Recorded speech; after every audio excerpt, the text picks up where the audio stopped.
بيوتنا في رمضان بيبقى شكلها عامل كده او كده، بس احنا في الحقيقة نفسنا بيوتنا يبقى شكلها عامل كده او كده.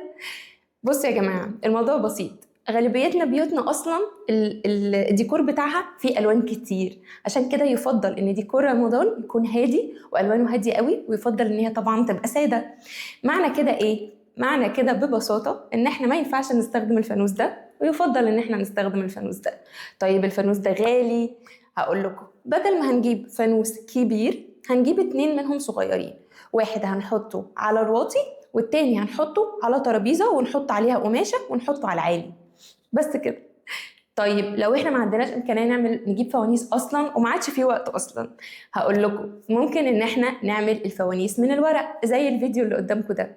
شكلها بيبقى شيك وتحفه وموفره جدا جدا جدا، وكمان احنا اللي هنعمله واطفالنا هيعملوه وصحابنا، فهيبقى اكتيفيتي حلوه قوي قوي قبل رمضان، وتدينا كده بهجه وسرور واحنا داخلين لرمضان.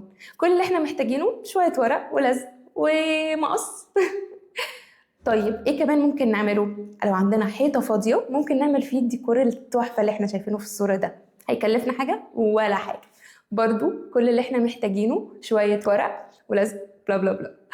ماشي. الفيديو اللي قدامكم ده هو الطريقة اللي احنا نقدر نعمل بيها الديكور ده، وهحط لكم برضو كل الفيديوهات في الكومنتس عشان تقدروا توصلوا لها بسهولة.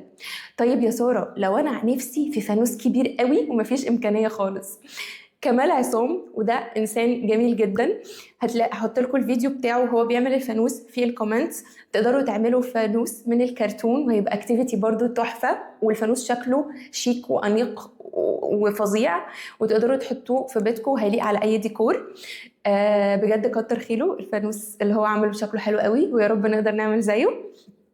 فباختصار، حاولوا على قد ما تقدروا ما تجيبوش كل حاجة متعلقة بالديكور لرمضان في رمضان واحد. ربنا يعني يرزقنا ونقدر ان احنا نقضي اكتر من رمضان في الدنيا دي. حاولوا ان انتوا تجيبوا حاجة في كل رمضان او حاجتين يا جماعة، مش لازم ان احنا نجيب كل حاجة. رمضان اصلا شهر عبادة، احنا بنبقى عايزين نقعد ونهدى كده ونقرب من ربنا. فده لا يمنع ان احنا برضو نعمل شوية ديكورات كده تحسسنا برمضان اكتر، وبيزود البهجة طبعا عند الاطفال. وحاولوا يا جماعة تخلوه في كورنر، في زاوية هادية عندكم في البيت وباينة، ويكون فيها المصحف وهو نفسه المكان اللي انتوا تقروا فيه القرآن وتتدبروه. ومش لازم ان انتوا تختموا قرآن يا جماعة، اهم حاجة تتدبروا القرآن ونفهم معانيه. ورمضان كريم، كل سنة وانتوا طيبين وينعاد علينا بالخير. سلام.